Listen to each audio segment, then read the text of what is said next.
Diversity, it might be what's holding your team back, and you may not know it yet and may not know how to solve it. For that reason, I'm really excited to tell you that Data Futurology has established a partnership with She Loves Data, and we're doing a series dedicated on improving diversity in your organization, in your teams, in your workplace, so you can get the most value out of your teams, out of your data, and create products that the market really wants. Tune in every week as we speak with executives and female leaders from all over the world on how they have targeted and improved the diversity in their teams, and you can find out what we can learn from them. We are thrilled as a She Loves Data to be part of the Futurology podcast, where we will showcase some female leaders, but the leaders from tech industry, and we will be talking about strategies, about data, about biases, and about diversity. Join us. I wanted to say a big thank you to our sponsors. One of our sponsors is Shine Solutions Group. Shine Solution Group is a technology consultancy that has been empowering their enterprise and government partners with pragmatic technology solutions for over 20 years. Learn more at shinesolutions.com. Also, a big thank you to SAS, giving you the power to know. Through innovative software and services, SAS empowers and inspires data advocates around the world to transform data into intelligence. Committed to diversity, did you know about the Women in Analytics network that they have? It's a SAS-sponsored networking program aimed to strengthen diversity in the analytics field. Check it out in the show notes below. They're definitely committed to it as they're helping us with this diversity series too. I also would like to tell you about Growing Data. Growing Data is a consultancy that helps organizations unlock the full potential of their data. They work with some of Australia's most successful organizations from finance. They work with people like ANZ Bank, through to biotechnology, companies like CSL, and all the way to construction, working with companies like Metrocon. They help these and many more companies solve their most challenging data-related problems in analytics, machine learning, data engineering, and data governance. While I was at ANZ Bank, I got the pleasure to work with the team at Growing Data, and I can tell you for a fact they are top-notch. I highly recommend Growing Data. Find out more at growingdata.com.au. Also, a big thank you to Talent Insights. Talent Insights are Australia's leading data specialist recruitment business. They are experts in recruitment strategy and delivery for analytics and data teams. They are the go-to recruitment business for all your data roles in Australia, and they can help both with permanent hires and short-term project-focused data resources. I've used Talent Insights in the past, and I've always found them fantastic to work with. Visit them at talentinsights.com.au. Hi, and welcome to another episode of Data Futurology on our series with She Loves Data, focusing on leadership and diversity, and obviously how women, the special value that women bring to the high-level roles in the space. My name is Felipe Flores. Thank you so much for being here. Today, we are joined from the She Loves Data side by Renee again. Renee and I did one episode before. I really enjoyed it. Renee, looking forward to doing another episode together. How are you doing?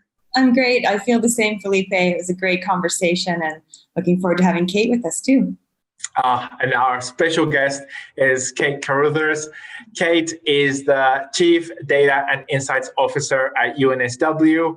She's also part of the advisory board at the Data Analytics Center of the New South Wales government, which are doing a lot of very interesting work. And Kate joins us today from the university perspective too. Has a lot of experience, and I'm very keen to pick your brain on everything you've done to date and your views on the industry. Kate, welcome. How are you doing today? I'm very well. Thank you very much for having me. Looking forward to our conversation. Same, so much. So I thought I'd kick us off by asking you, Kate, about your origin story and how was it that you were you carved the path to get to where you are today. I know by doing a bit of research and speaking to people that we know that you've had a tremendously interesting journey and quite a unique one. So could you tell us a little bit about your background and how you got to where you are today? Yes, well, my origin story is not your average one for someone in this kind of role or in any kind of IT role. So I started out doing an arts degree. I was doing history, philosophy and anthropology, and ended up, though, working in banking and finance, and got into IT because I realised that was a really dynamic area and I really enjoyed it. So that was how I started, and I literally got my start in IT by being in the kitchen of the National Trust and making a comment about the network to the executive director. And she said, "You sound like you know what you're doing. You should be in charge." I was like, "Sure." And since then, I've spent over 20 years working in various IT roles, done everything from help desk to data warehousing to network support. So I've done all of those sorts of things, but I ended up mostly doing big projects. And I really like doing big things in large organizations, I realized. Interesting. And what was it that drew you into the big projects? I like doing big things that make an impact for an organisation. And, some of those big projects, when well executed, can really revolutionise an organisation. And I really like that opportunity to be part of changing the game. And that's kind of how I ended up in data too, because I was basically working as a digital strategist. And I started to realise that data underpins everything to do with the digital transformation that we're all undergoing. So that's how I got interested in data. And then I got a job at the university and I complained about something and they said, "You should apply for this job." So that's how I got this job. I applied and got this job. But isn't that, I love that. I love that's happened a number of times in your career, that you are able to see how things could be done better in other areas, that you're not just sort of blindly focused on your patch of the grass, that you're thinking more broadly and you think widely and you see how other areas could be done better, and then you voice those concerns. And I think people really respect that, and it's something that is very valued in different organizations, obviously across academia and business, and then that, I guess, helps or starts the conversation about how you could help solve the problems that you see. Is that how did that come about for you? Is that natural for you? Was that That's natural, and I say yes a lot. So when new opportunities come up, I have a tendency to say yes because I'm very change ready. I'm at the front end of that change curve, not one of the people at the back end of the change curve. And I think that's so important because it gives you more opportunities, because when things come up, you give it a try and you might fail, but you might not. So I've succeeded more than I've failed on average. That is great. That is great. And do you have particular approaches that help you think about how other areas could be done better if it's not sort of directly under your current remit, but are areas that maybe you have an interest in, or things that you how do you think about areas that are not directly in front of you and the potential problems that those might have? Well, I'm a very curious person, but the main thing I do is listen. I'm not an expert. Other people are the experts in their parts of the business. And when I listen to them, then I can find ways that I can help them with my skill set or my team's skill set. And it seems to be one of the fundamental things that a lot of people don't do, is actually just wander around and talk to people and listen.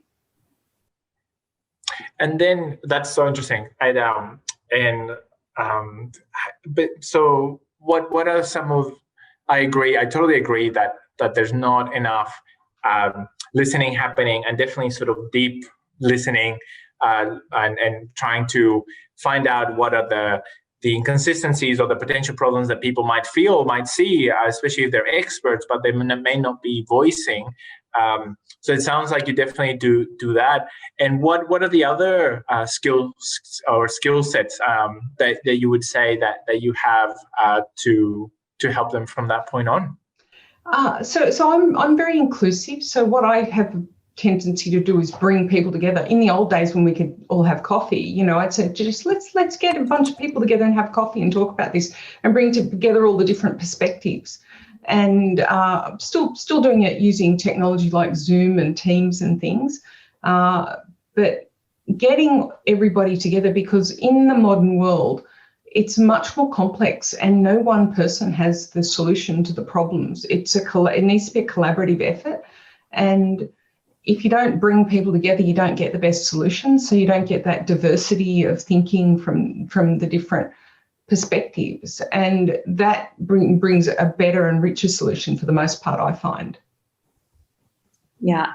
Kate, I'm sitting here quite quietly, but what's going on in my head, there's so many bells going off about all the things you're saying are so connecting with me and my values and my beliefs. I'm a poli-sci anthropology background. And I'm thinking about a lot of our She Loves Data audience that will be listening to this podcast. And I know that they'll be curious about how you made that transition from a very arts background to a more technical background.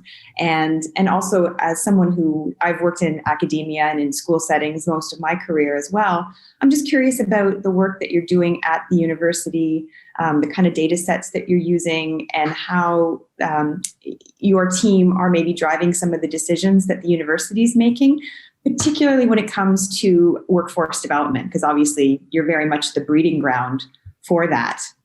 So sorry, that's a super packed question. I'll deal with my career first. Yeah.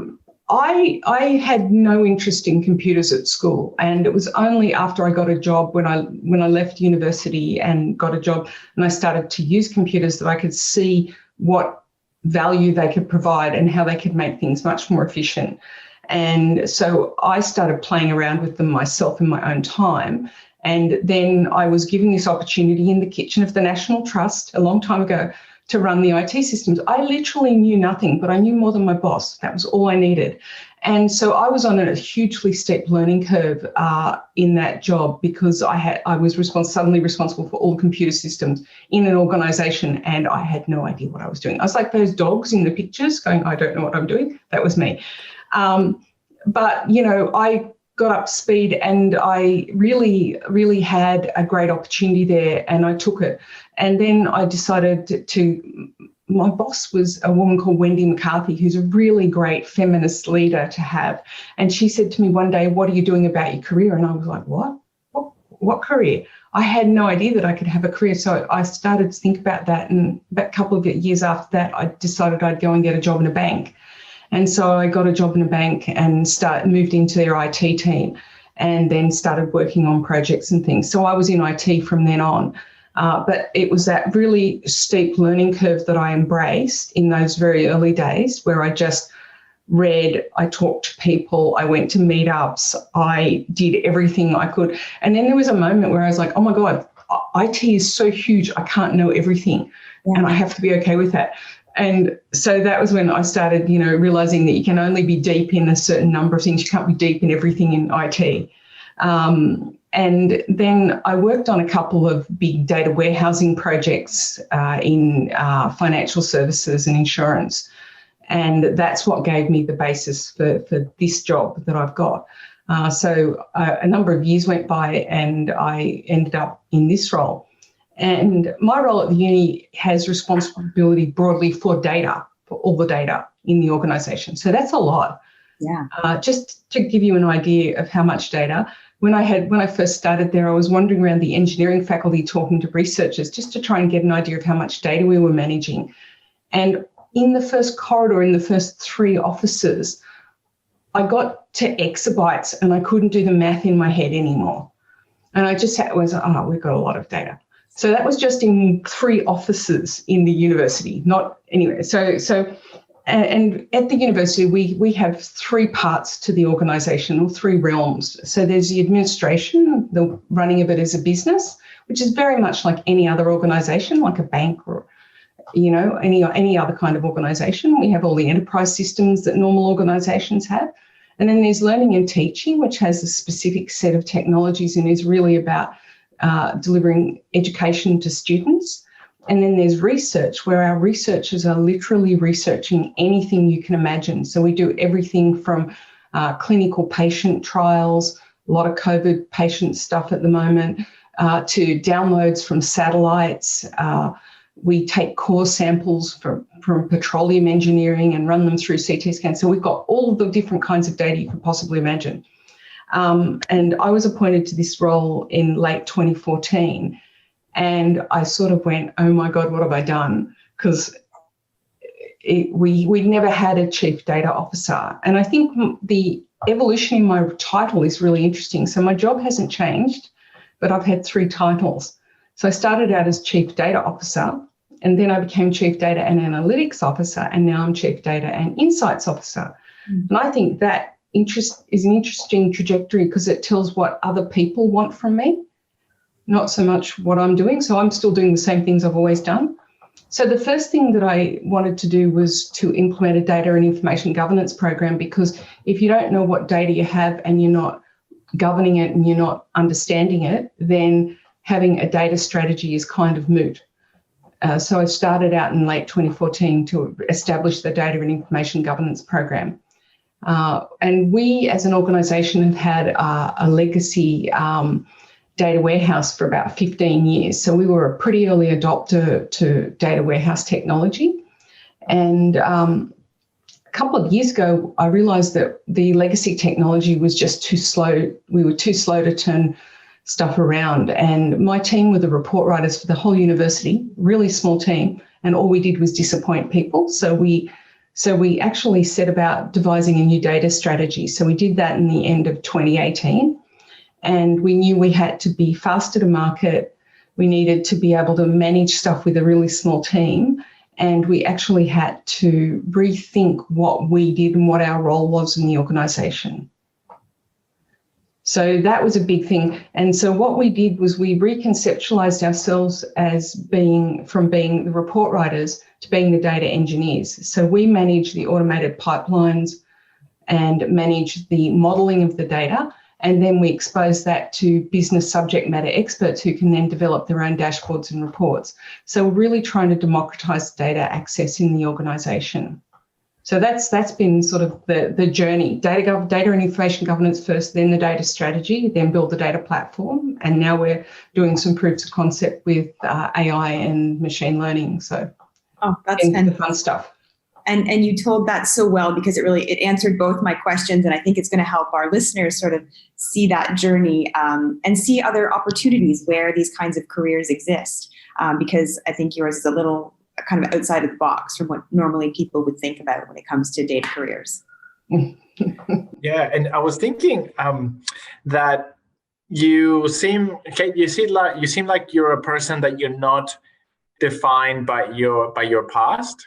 And by that, I mean that sometimes when somebody, for example, studies a particular subject at university, they consciously or subconsciously limit themselves to career paths that are being based on that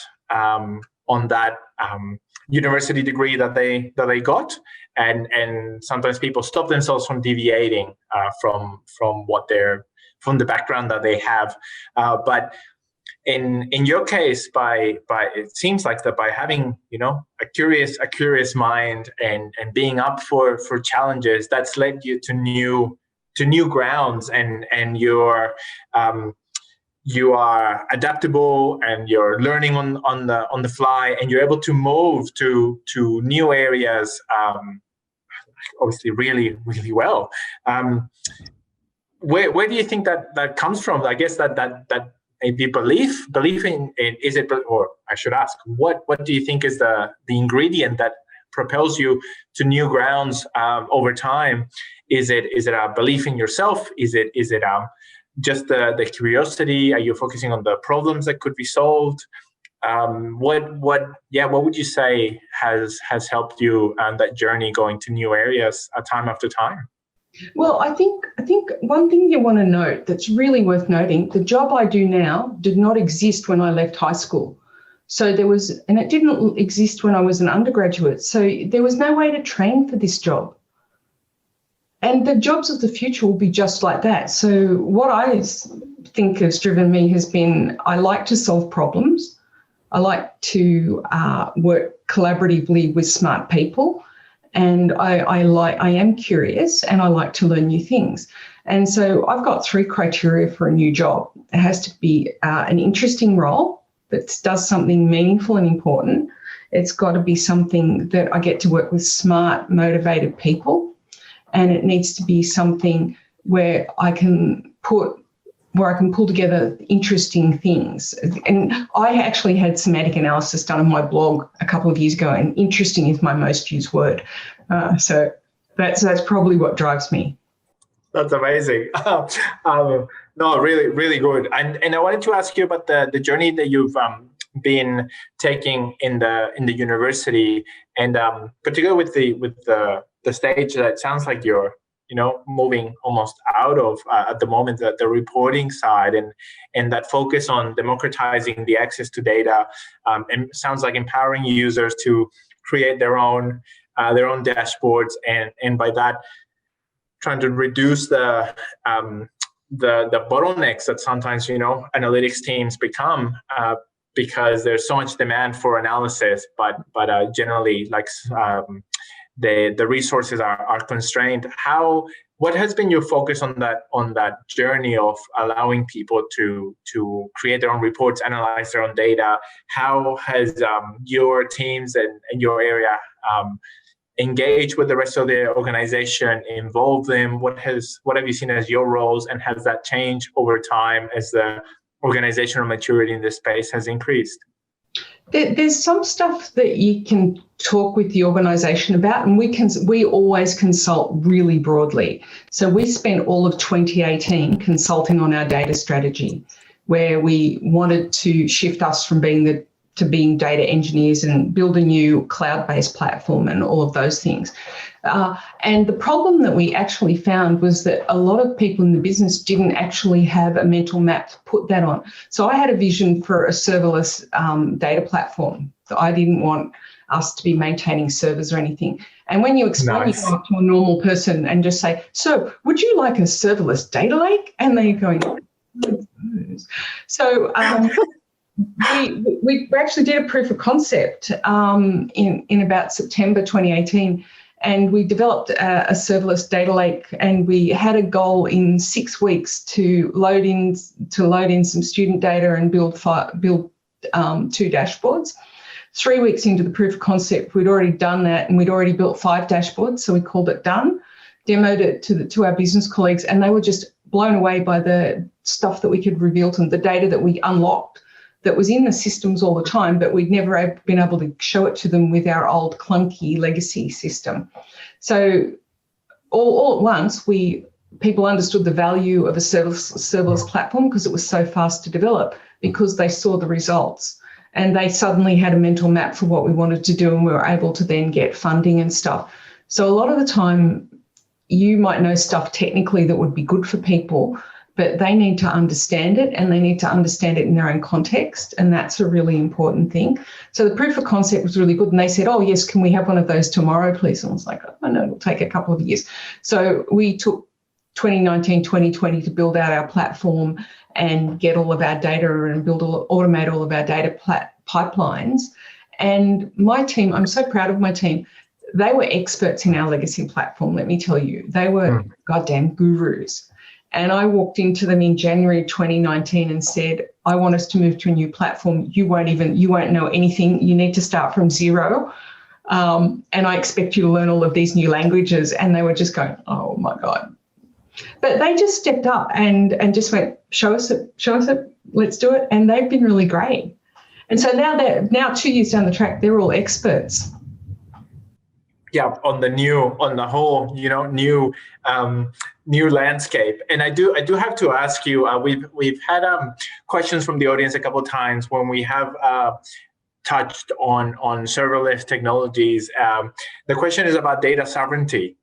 And so we've had a few audience send in the question of, can you control where the data resides when you're using serverless technology?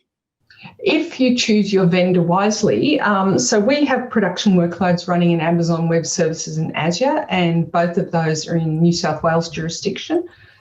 There are some minor things where some metadata does have to go overseas, but typically no actual data. So all of our data is resident in Australia, in New South Wales jurisdiction, because university is under New South Wales privacy jurisdiction. So we do like to keep it in the state.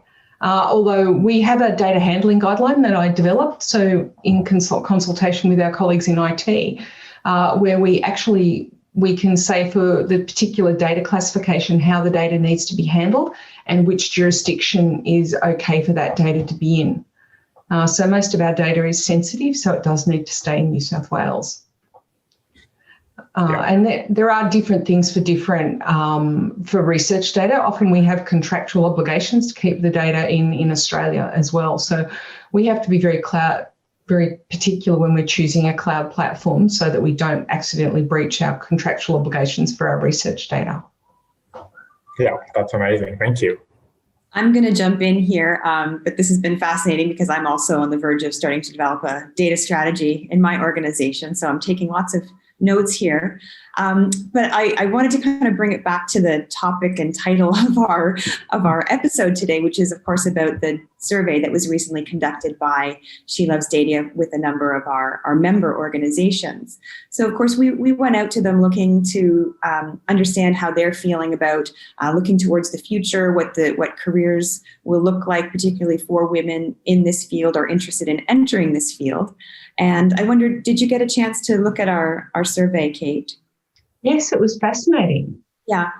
So a couple of things you've touched on, particularly the word resilience. I think that's something that emerged both throughout the survey and also in our discussions we spoke to a workplace psychologist, a positive psychology expert.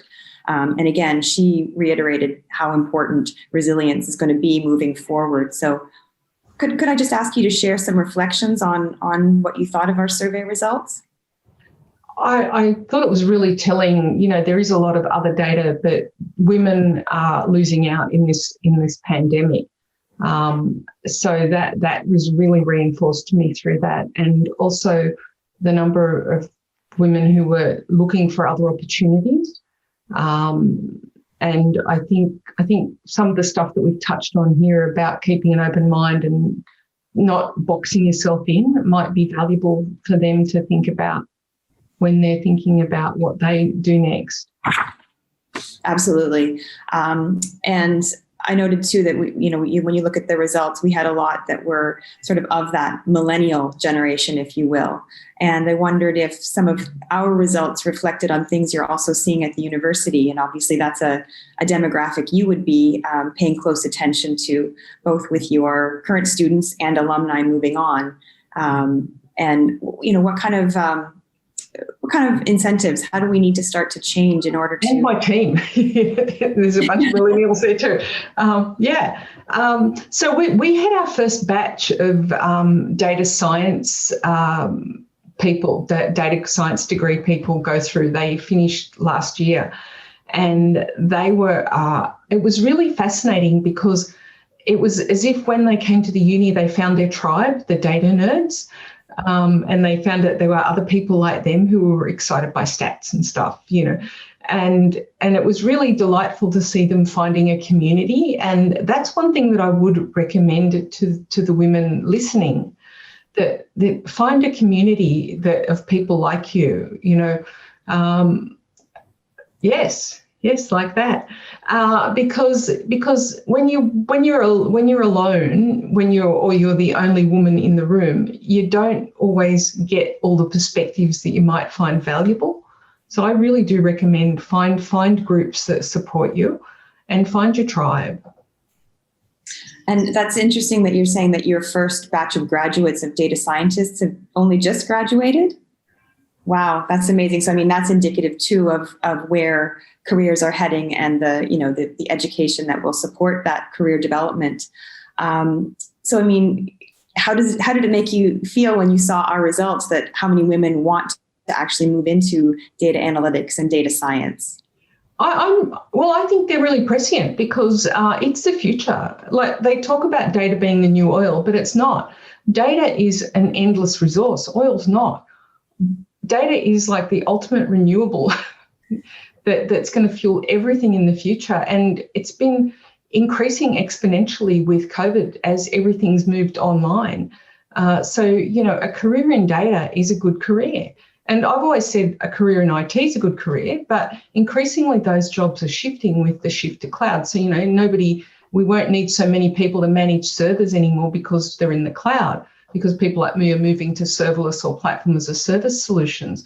So people who are interested in data are really well positioned for the future. The other thing I would say is if you're a data scientist, get some data engineering skills, because you will actually find that if you're a data scientist, you're really constrained by your access to data engineering skills, and you never have enough of them. You never have enough data engineers. And data engineers get some data science skills, because understanding stats is really, really useful in your job. So everybody should be a bit more curious than just in their own lane. I really think that's valuable for people. Oh, I could not agree more. I think that is fantastic advice. And I do have to say, I have some people in my team who are currently doing degrees at UNSW, the Masters of Technology, focusing on data science, and the Master of Data Science as well. And I can see the benefits that they're getting from the education, and how much they're able to contribute to the organization as they go through their masters, more and more every semester. And I've also really enjoyed seeing hearing about the industry exposure that they get, where you guys have, or seem to have, a lot of direct industry contact, and having people from the industry coming to speak to the students directly, answering their questions and telling them, what it's like out there, and what's required for a good degree, to be successful in the workforce. I think that's fantastic, and that's related to the next point that I wanted to ask you, is that based on the survey, there's a question around the desired job situation, and the highest voted response of what people wanted was to be promoted, to have better pay or benefits, have more responsibilities. A lot of the people that filled out the survey are thinking about their career prospects, and I guess I wanted to ask you about your advice for them, Kate, since when you had the conversation with your manager that said, what are you thinking about your career? How has that played throughout your career, and thinking obviously more broader, more strategically, and bigger about your career, which obviously you've done extremely well. What are some tips that you could give people that could or should and want to go on a similar journey? Let me tell you about my team. So we often promote people internally, and we promote them because they do things that are above their pay scale. So they put their hand up to do things that are not part of their current job description, and that is how they get promoted. So they will put their hand up to do a project, and if they do well on that, then suddenly my eye is on them to say, they have to do a good job on the project. That's an important part of it. But putting your hand up to do things that are not part of your normal job, in addition to your normal job, is how you get promoted. That's how I got promoted. That's what I've done all my career. And the other thing is how we recruit. We recruit for people who are good at executing. So you can have all the best education in the world. You can have 10 different data science degrees, but if you don't know how to deliver the results, and you can't craft a narrative around them, and you can't visualize them, then you're going to find it really difficult. So you need to build up your skills across. You need to understand what the people who are going to be consuming your data want, because they really want insights. They don't want data. Data on its own is nothing. It's the insight that's valuable, and that's what everybody's trying to find, people who can help them find the insights. And to do that, you need to understand data, and you need to understand how to bring it together and how to aggregate it, and how to present it, and how to do it safely. The other thing is, how do you do it while preserving privacy and security and all of those things? So I think you need to have a broader interest than just data. So if you're in data, you need to be also interested in security, and you also need to be interested in data and information governance, because you need to understand how all of those things work so that you can do your work safely. Yeah, that is too true. And I was gonna say, I've seen, with firsthand and with my team at the moment, that when there are opportunities for work that is of high visibility, or going above and beyond, even people who are quite hardworking, sometimes they don't notice the opportunity when it comes by, and they don't put their hand up and go ahead with it. And recently, so I work in a healthcare AI company, and it's a small, medium-sized company. It's about 55 people. So we have direct access to the CEO. My team has direct access to the CEO and to the clients, and etc. We had a request come in for a piece of analysis from the CEO, and I, as an experiment, I put it to the team. So 10 sort of the analytics and data science people, and I said, who would like to work on this? And people were like, oh, well, I'm working on this other thing, and it's not that they were afraid or retreating from the challenge. They all felt like it was in their capabilities, but it was additional work and obviously high exposure work. And it ended up going almost to the last person who said no, instead of the first person who said yes. And I was like, you're all, competent, hardworking people who, in some cases, can get blindsided with the work that they're doing, instead of having that broader perspective to be able to realize the opportunities that may come their way. And I thought that's something that one of the many things that you've done so well in your career, Kate, I think is keeping a fresh and open perspective. Sorry. I do think, though, that as leaders, it's our obligation to make space in the workplace for people to do this kind of thing. So we work in an Agile methodology. We have fortnightly sprints. So we have a new sprint every 2 weeks. So if someone puts their hand up to do something over and above, that will get factored into our sprint planning, and it will get scheduled. So we don't expect them to do it in their own time. We just say, it's not part of your job, but if you want this opportunity, you can have a go at this. And we've got very strict processes of architecture and design review and code review. So we're not going to ship anything that's rubbish anyway. So it's a pretty safe environment that we create. And I think a safe work environment is really important, a psychologically safe one where we're not going to let you put anything in production that's not good. So even if you do take that chance, you've got people around you to check your work and make sure it's correct, because that makes it really scary. If you're just totally on your own doing something like that, that's a real risk. Yeah. I was thinking our conversation was really focused very much on the individual and the responsibility they needed to take to develop as professionals. But I was going to jump in and start to ask about how you're creating the kind of, in your case, you were touching on sort of the team environment, but also what's the organizational's responsibility to create that kind of environment, not just for professional learning, but also for overall wellness. And just, there's a lot of talk about how, organizations need to help their employees find more of a balance. And certainly Cheyenne, whose video we'll have in the link later on, she touched on that too, that the responsibility of organizations, of the leaders within the organizations, and also even government. So, how is the university helping you as a leader of your team and its employees do those kinds of things? Well, in our broader department, we run a really weird team. So we have people who directly report to us, but we run them as a team. So we plan centrally, and we allocate the work across centrally. So we're pretty unusual in the university is how we work. The university has lots of good policies and procedures and programs to support us with wellness and stuff. But at the end of the day, for your team, you've got to create a safe environment yourself, internal to the organisation, but it has to be separate. And how you organise your work and how you can be inclusive.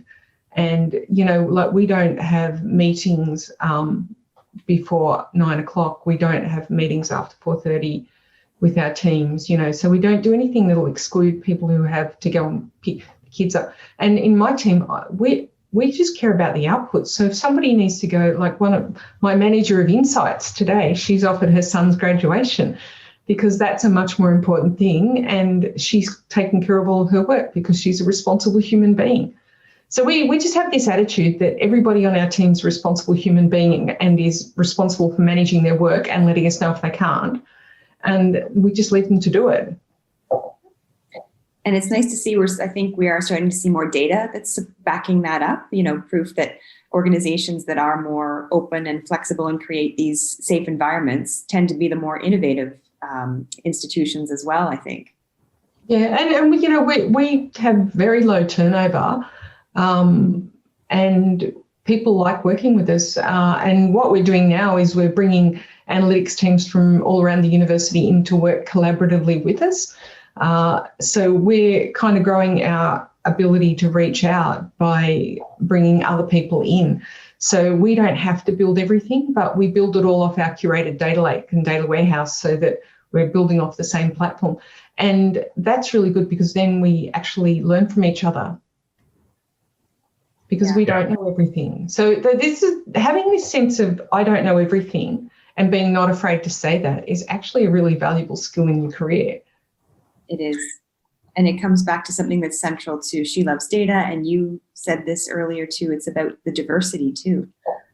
So I was wondering if you could maybe speak to how the university, how your team is addressing diversity, particularly in a field that is not seeing it needs to work on its diversity, which is why organizations like She Loves Data is here to try and help promote and drive that. But what are you seeing on the ground? Well, our team, so our business unit, our entire business unit is a matriarchy. And we are the university's data middlewomen. Even the men are data middlewomen. So I'll put that on the table. So our team is a matriarchy. The provost, our big boss, is a woman. Our director is a woman. There's 2 women on the senior leadership team, and there's in my team, the manager of my insights team is a woman. We've got a female senior data engineer, we've got women all over the place. But, one thing that was a real game changer for us was about 6 years ago when we actually started running our position descriptions and job ads through a gender assessor so we could strip out all that biased language. And we, at one stage, had an all-female team. Wow. Fascinating. And then we got some more diversity. We ended up with a gay guy, and then so we've got some men back in the team over time. But we've got a lot of diversity in the team by taking all of that bias out of those job ads. It was really astonishing how that improved our field of candidates. That's so encouraging to hear. Yeah, that is incredible. And I think it's related to something I wanted to ask you about once you build a good team, you have good people. There is because usually the expectation, not the expectation, but the desire that people want maybe more from their job, or they want to move on to bigger and better things. And it was one of the things that came out in the survey quite strongly. A lot of people, most people said that they consider changing a job when they feel like they need a job that's more fulfilling or offers more personal growth. So I was going to ask you, Kate, from both sides, I guess, from what advice would you have for people who are in that situation? And then what advice would you have for managers that want to avoid that situation and that, you've been doing so well in your team? I'll come to that. One thing that's really important is at some stage in your career when you're going to be faced with the choice of staying technical or going management. And you need to make that choice with a really great deal of consciousness, because management's not fun for everybody and not everybody's good at it. So just be aware of that juncture when you get there, and it's okay to stay technical. Some of my best friends are very technical. I think the advice that I would give people is look for opportunities that are interesting, that align with your values. Don't just grab a job and get stuck in a company that you don't like the values of, because that's really soul destroying and it's unpleasant. I've done it, and don't do it. And as a leader, you have to have opportunities for people to grow, because their skills do increase, and you need to be able to recognise that. And that's why we try to promote from within our team rather than hire people in. So whenever we have a promotion opportunity, everybody can apply for it. And, we've pretty much promoted all of our senior positions were all filled internally by people who came in at quite low grades and progressed up. And we like to recognise people's growth in their skills, and it's always a delight. Like one particular young woman on our team, she's just a star. She came in as a junior, and she's now one of our lead analysts, and she's just brilliant. But she really demonstrated a couple of key things when she came in. She was super smart. She had good technical skills, but she was also curious and cooperative and collaborative. And if you have all of those things, then I think your career will go anyway. And people will like working with you, because people tend to like people like that. Yeah, it is so true. So true. No, thank you for that. That is fantastic. And I guess changing tack a little bit. I wanted to ask you about what's got you excited at the moment. What's occupying your mind space? The type of exciting work that you guys have coming up at the university. Obviously, whatever you can share. But you mentioned early on that you're transitioning from the area of building the reports and the analytics to more of an AI focus. What are some of the initiatives that you're working on that have you excited that you could share with us? We're doing a couple of machine learning proofs of concept at the moment with Microsoft and our partner Insight. We're doing one, we do a whole lot of modelling about the student load, and that's really important now that COVID has hit us, because we suffered from the inability of the international students to get here on shore. So we've had to remodel that, and we do quite complex modelling. So powering that by ML is going to be is a real game changer for us. So we're just signing off on our first proof of concept now. We should see the results next week. And we're also doing one about contract cheating. You might not know what this means, but it's where students hire someone to write their assignments or their exams. And it's an increasing problem now that everybody's learning online. So, and it can't get picked up by a plagiarism checker because it's a unique, special, bespoke assignment. Wow. Yeah. And it's really bad because when the students sign up for this, not only do they get their assignment, but they also get blackmailed when they graduate. So it's really, COVID has created business opportunities for everyone, even the bad people. So we've got a hypothesis for how we can detect this, and we're going to test it on our historical data. And if that proves correct, that we can identify the known instances of contract cheating in the past, we will start to do some predictive analysis. And then our goal with that would be to try and do an intervention. So we would detect when a student was likely to do it and intervene to stop them even having that conversation so that we could stop the bad consequences that they suffer. That's really good. That's a really interesting application. And I guess also a nice way to go about the execution of that capability.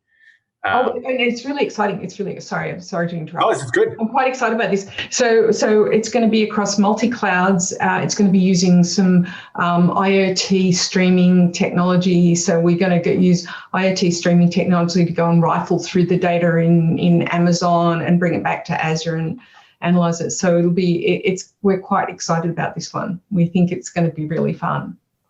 That's incredible. And what's the data that's being captured through IoT? I'm going to tell you. I can't disclose that. Okay. Yeah. No. Oh, good. I was just. I have to kill you. Don't worry. No worries. Sorry, Renee, you were going to say? I was going to just ask, and are you collaborating on that with other universities? No, not at the moment. It's just us as a proof of concept at the moment. We've had this idea for like the last year, and we've finally, with COVID, this year didn't go as we'd actually planned. We planned to do this proof of concept in about March when we all got sent home.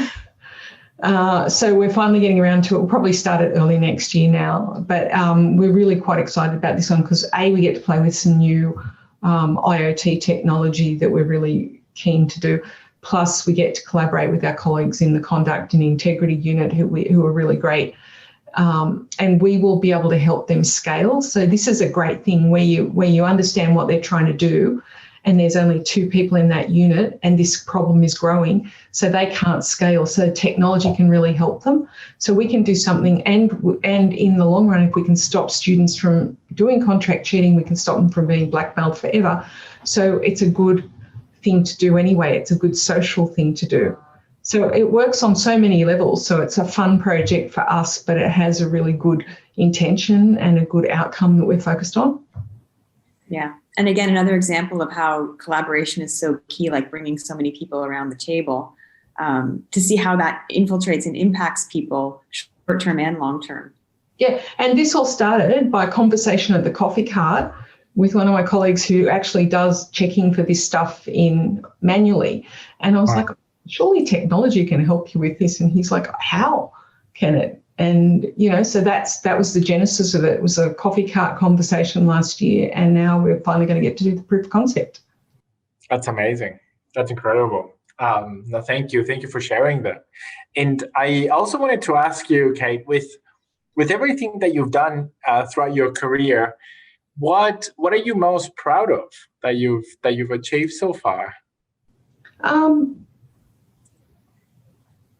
Probably the thing that I'm most proud of at the moment is my team, just the way that they've responded, that they have really stepped up to embrace the new technology, have become really quite expert in it, so and are now able to go out and talk about it intelligently in the world, and they're just delightful, and they're so open to new ideas, and that that we found these people, and B, that we've built them into a great team like that can really achieve an awful lot because they're a really small team.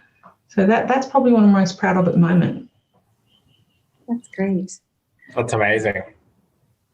I'm going to kind of take a different tack too and ask you, I noticed that you do a lot of volunteering, and Felipe mentioned one of your advisory board roles that you play, but how do you think that this is your role as a volunteer has contributed to your career development and even the development of your profession overall? Well, I actually got into volunteering because when I got my first technology IT job in a bank, women started talking. We realised that the men were paid more than us, and we went to management and they said, go away. And so I started looking for another job, and I realised I needed more skills. So I joined a professional association. And when I joined that, I started volunteering, and I made a lot of interesting contacts and was able to grow my knowledge by participating in the professional society, which was really good.